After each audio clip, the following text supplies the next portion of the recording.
Hello guys, ಇವತ್ತು ನನ್ನ friend ಒಂದು ಇಂಟರ್ವ್ಯೂಗೆ ಆಫರ್ ಮಾಡಿದ್ದ. ಸರಿ ಅಂದ್ಬಿಟ್ಟು ನಾನು ಅಲ್ಲಿಂದ ಹೊರಟಿದ್ದೆ. ನಾನು ಫಸ್ಟು ಜಿಮ್ ಕಡೆಗೆ ಹೊರಟೆ. ನಾನು ಜಿಮ್ಗೆ ಹೋಗಿ ಇವತ್ತಿನ ವರ್ಕೌಟು ಏನಿತ್ತು ಅಂದರೆ ಬೈಸಿಪ್ಸ್ ಇತ್ತು.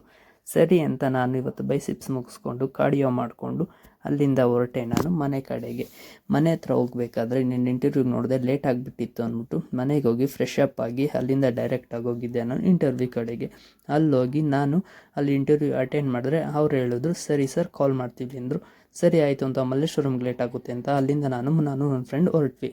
ಮಲ್ಲೇಶ್ವರಂಗೆ ಇವತ್ತು ಯಾಕೆ ಹೋಗ್ತಾ ಇದೀವಿ ಅಂತ ಇವತ್ತೊಂದು ಲ್ಯಾಪ್ಟಾಪ್ ತೊಗೊಬೇಕಿತ್ತು.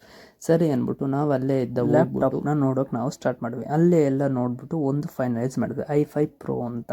ಓಕೆ ಅಂತ ಅದನ್ನು ತೊಗೊಂಡ್ವಿ. ಫೈನಲೈಸ್ ಆಯಿತು, ಎಲ್ಲ ಬಿಲ್ ಮಾಡಿಸ್ಕೊಂಡು ಅಲ್ಲಿಂದ ಹೊರಟ್ವಿ ನಾವು. ಅಲ್ಲಿಂದ ಹೊರಡ್ಬೇಕಾದ್ರೆ ಅವ್ನು ಹೇಳ್ದ ಹೊಟ್ಟೆ ಹಸಿತೈತೆ ಏನಾದ್ರು ತಿನ್ನೋಣ ಅಂತ.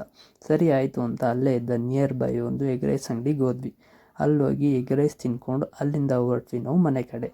ಇಲ್ಲೇನಂದರೆ HMT ಲೇಔಟ್, ಇಲ್ಲೇ ನಾವು ಟಾಕ್ಸಿಕ್ ಮೂವಿ ಶೂಟಿಂಗ್ ನಡೀತಾ ಇದ್ದಿದ್ದಂತೆ ಅಂತ ನನ್ನ ಫ್ರೆಂಡ್ ಹೇಳ್ದ. ಸರಿ ಅಂತ ಅದನ್ನು ನೋಡಿಕೊಂಡು ಅಲ್ಲಿಂದ ಹೊರಟ್ವಿ.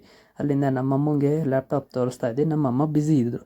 ಸರಿ ಅಂತ ಆಮೇಲೆ ತೋರಿಸಿ ನಮ್ಮಮ್ಮ ಅದನ್ನು ನೋಡಿಬಿಟ್ಟು ತುಂಬ ಖುಷಿಪಟ್ಟರು. ಓಕೆ ಅಂದ್ಬಿಟ್ಟು ನಾನು ಅದನ್ನೆಲ್ಲ ಇನ್ನೇನು ಮಾಡಲಿ ಅಂತ ಲಾಗಿನ್ ಮಾಡೋಕ್ಕೆ ಸ್ಟಾರ್ಟ್ ಮಾಡಿದೆ. ಅದನ್ನು ಲಾಗಿನ್ ಮಾಡ್ತಾ ಕುತ್ಕೊಂಡಿದ್ದೆ. ಸರಿ ಅಂತ ಅಷ್ಟೊತ್ತಿಗೆ ಅಮ್ಮ ಊಟಕ್ಕೆ ಕರೆದ್ರು. ಇವತ್ತು ಚಪಾತಿ ಮಾಡಿದರು. ಇವತ್ತಿನ ತಿಂದ್ಬಿಟ್ಟು ಇವತ್ತಿನ ಡೇ ಮುಗಿಸಿದ್ದೀನಿ. Thank you.